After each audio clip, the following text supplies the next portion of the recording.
Bonjour à tous et à toutes, c'est Tech Facile et aujourd'hui nous allons nous intéresser à Git, notamment comment installer Git sur Windows et quelques utilisations basiques. Donc tout d'abord, qu'est-ce que c'est Git?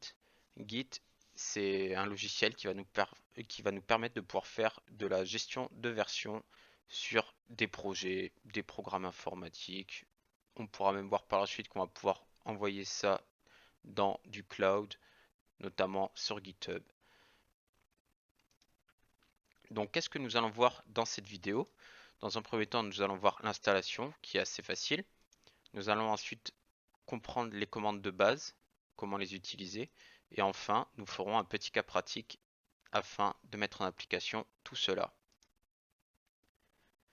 Alors, donc pour télécharger et installer Git, on va aller sur notre navigateur favori, taper Git. Je vous mettrai le lien dans la description si vous ne voulez pas vous tromper. Donc là, on arrive sur le site de Git. Ici, on a Download for Windows. On va cliquer dessus. Et on va prendre la... Donc là, ça nous l'a téléchargé automatiquement au moment où on a cliqué, puisqu'il a détecté qu'on avait un Windows 64 bits. Sinon, ici, vous pouvez récupérer le fichier qui vous intéresse. Une fois qu'on a récupéré ces fichiers, on va cliquer dessus pour l'ouvrir. Voilà, donc il nous demande les droits administrateurs, ce qui est tout à fait normal. L'installation va être simple, ça va être quasiment que du Next. Donc premier Next, ensuite là, on va choisir là où on veut l'installer. Nous, on va l'installer à l'emplacement par défaut. Ensuite on next. Ensuite comme je vous ai dit, c'est quasiment que du next. Alors n'allez pas trop vite, car à un moment va falloir s'arrêter ou pas. Donc là, on va pouvoir l'installer, c'est bon. Donc on coche toujours rien ici, on l'installe. Donc l'installation, elle prend 5 à 10 secondes. Là j'ai une machine virtuelle, donc c'est un peu plus long, vu qu'elle a un peu moins de performance que ma machine principale. Mais vous voyez que c'est quand même relativement rapide. Donc voilà, Git a fini. Ici, on va enlever le vieux release note puisque ça ne nous intéresse pas. On pourrait très bien launch le git bash, mais on va pas le faire. Donc en gros, c'est lancer git en interface de commande. On va tout simplement cliquer sur finish et voilà, vous avez installé Git sur votre machine. Alors, on va commencer par voir les commandes. Pour voir les commandes, il faut comprendre comment Git fonctionne. Donc, pour commencer, on va avoir deux parties dans Git concrètement. On va avoir donc notre partie locale, donc qui est sur notre machine. D'accord? Donc ça c'est un dossier. En gros, c'est un dossier d'un projet par exemple. Et ensuite on va avoir le dépôt distant. Donc ça va être un clone de ce dossier-là, mais sur un serveur distant. Ça pourrait par exemple être GitLab ou GitHub. On verra ça dans une prochaine vidéo. Donc pour commencer, on a notre dossier de travail, comme ici. Donc par exemple, on va écrire nos fichiers de texte, notre code, notre page web, tout ce qu'on veut, nos images. Voilà. Ensuite, pour envoyer ce dossier-là à la pile, on va faire un git add. Donc en gros, c'est pour dire que tous les fichiers qu'on va avoir mis là-dedans, donc dans notre dossier de travail, nous allons devoir faire un git add nom du dossier, enfin nom du fichier, pardon. Donc on peut mettre une étoile pour lister absolument tout le monde. D'ailleurs, on peut aussi envoyer un dossier. Ça enverra tout ce qui a, tous les fichiers qui y a à l'intérieur. Et donc ça va l'envoyer dans l'empilage. En quelque sorte, c'est tout ce qu'on aura vérifié. Ensuite, on va pouvoir faire un git commit, donc sans aucun argument cette fois-ci, et ça l'enverra donc vers le dépôt local. Donc là, en gros, c'est Git qui va gérer et va dire, hop, on a un nouveau commit. Voilà. Donc dans le git commit ici, on va pouvoir rajouter tout simplement comment dire, un petit texte qui va pouvoir décrire quel type de commit on a fait. Donc si par exemple, on verra tout à l'heure, mais si par exemple j'ai créé un fichier, je vais dire création du fichier de tel fichier. Donc tous les gens qui pourront accéder et voir ce commit comprendront ce qui s'est, enfin, pourquoi vous avez fait ce commit, quelles sont les modifications qui ont été apportées, etc. Donc là, c'est enregistré donc dans notre dépôt local. Et ensuite, ce qu'on va vouloir faire, donc on ne le verra pas dans cette vidéo-là, mais c'est pour que vous compreniez bien comment marche Git. Nous allons l'envoyer donc sur un dépôt distant, donc sur le serveur. Et pour ce faire, hop, voilà, on va faire un git push. Donc bien sûr, il faudra faire une liaison entre le dépôt local et le dépôt distant. Mais grâce à git push, on va pouvoir l'envoyer. Bien sûr, il y a d'autres commandes, notamment pour récupérer le dépôt distant, pour fusionner différentes branches, etc. Nous verrons ça dans une autre vidéo. On va rester simple ici. Donc, enfin, place au TP. Donc sur cette machine-là, j'ai installé Git. Je vais me rendre dans mes documents, créer un nouveau dossier que je vais appeler Tech Facile. Ça va être le nom de mon projet. Alors qu'est-ce que ça va être mon projet? Ça va être un petit site web. C'est une page HTML où il y a un titre, rien de bien méchant, c'est juste là. Je vais vous l'ouvrir pour vous montrer, je l'ai préparé à l'avance. Donc il y a écrit Tech Facile et mon super site. Voilà, donc c'est une simple petite page HTML. Je vais rentrer dans mon nouveau dossier, donc il est vide pour le moment. Et ici on a donc, en faisant un clic droit, on a Git GUI et Git Bash. Donc Git GUI c'est l'interface graphique qu'on ne va pas utiliser ici puisqu'elle n'est pas très intuitive à utiliser. Je vous recommande vivement d'utiliser Git Bash qui est donc la ligne de commande pour Git. Voilà, donc moi j'ai grossi volontairement l'écriture de Git afin que vous puissiez mieux voir. Alors, on va commencer donc par initialiser notre dépôt Git.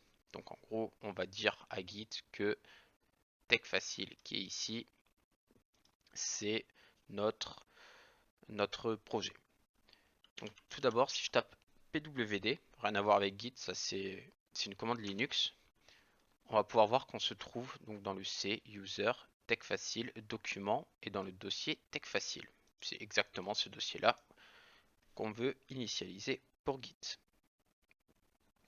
On va pouvoir voir aussi git-version. Donc je vous explique 2-3 petites commandes en plus qu'on n'a pas eu précédemment. Et là, on va pouvoir voir la version de Git. Donc on a un 2.34.1, c'est bien celle qu'on a téléchargée. Voilà. Et donc maintenant, pour initialiser notre dépôt Git, on va faire un git init. On appuie sur Entrée. Vous voyez qu'on a initialisé un git repository in c user tech facile, hop. Et donc là on voit pas très bien. Bon, tant pis. Donc là, on est dans notre dossier tech facile et on a un point git qui s'est créé. Donc c'est revenu à la ligne là. D'accord? Donc là, logiquement, si je vais dans affichage éléments masqués, hop, vous voyez qu'on a un petit dossier .git dans tech facile qui s'est créé. Bon, on n'est pas obligé de l'afficher, c'était juste pour vous le montrer. Maintenant, qu'est-ce qu'on va faire à notre projet? On va lui ajouter un nouveau fichier. Donc ça peut être du code, on peut faire absolument tout ce qu'on veut, rajouter une image. Donc, moi je vais l'appeler site.html. Donc c'est une page HTML. Voilà. Donc je vais l'ouvrir avec Visual Studio Code. Donc qui va pouvoir me permettre de créer mon site web. Voilà. Donc je viens récupérer ce que j'avais fait dans ce fichier là et je vais le coller dans ce nouveau fichier. C'est comme si je l'avais écrit à la main. Voilà, c'est un petit site internet donc avec un titre, donc H1 c'est pour le titre, P c'est pour un paragraphe. Mais bon, ce n'est pas le sujet. On aurait pu faire complètement autre chose qu'un petit site web. Voilà. Ensuite, on pourrait très bien, par exemple, rajouter un doc. Voilà, doc.text. Je vais ouvrir avec le bloc-notes. Là. Bonjour. Nanana, voilà. On enregistre et voilà. Je vais le mettre là. Ensuite, qu'est-ce qu'on va vouloir faire? On va vouloir, comme on a vu tout à l'heure, enregistrer, enfin ajouter ces nouveaux fichiers à notre Git. Alors, une commande dont je ne vous ai pas encore parlé, qui est très importante, c'est git status. Git status, qu'est-ce que ça va faire? Git status, tout simplement, va nous dire que les fichiers qui ne sont pas traqués sont doc. Donc ça va nous donner plein d'informations en général. Mais là, en théorie, il va nous dire que les fichiers qui ne sont pas traqués, on a par exemple doc.text qu'on vient de créer et site.html qu'on vient de créer. Ils sont en rouge. Voilà. Donc pour inclure les fichiers, nous devons faire un git add afin de faire un commit après. C'est ce qu'il nous dit.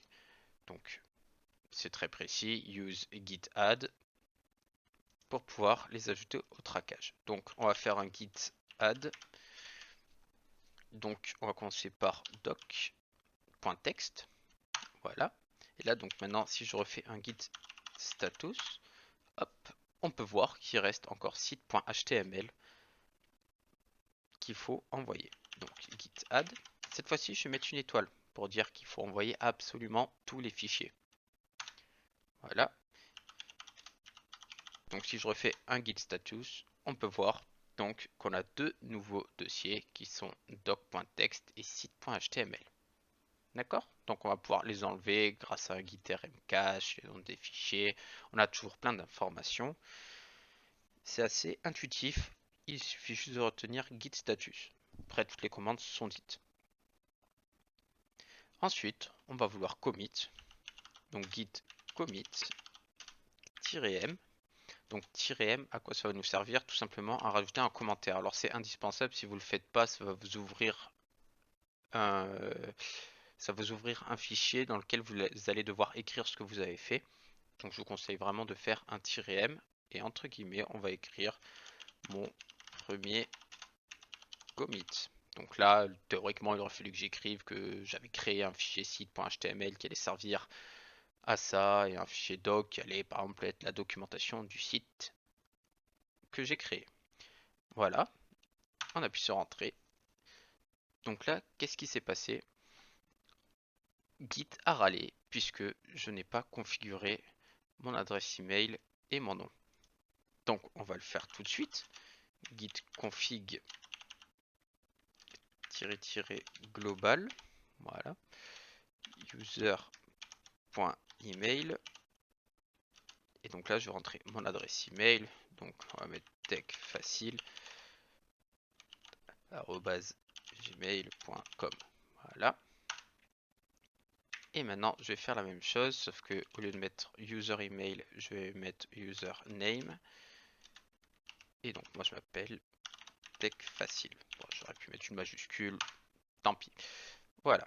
Donc, en gros, ça va être pour que lors des commits, il y ait bien écrit qui a fait quoi comme commit.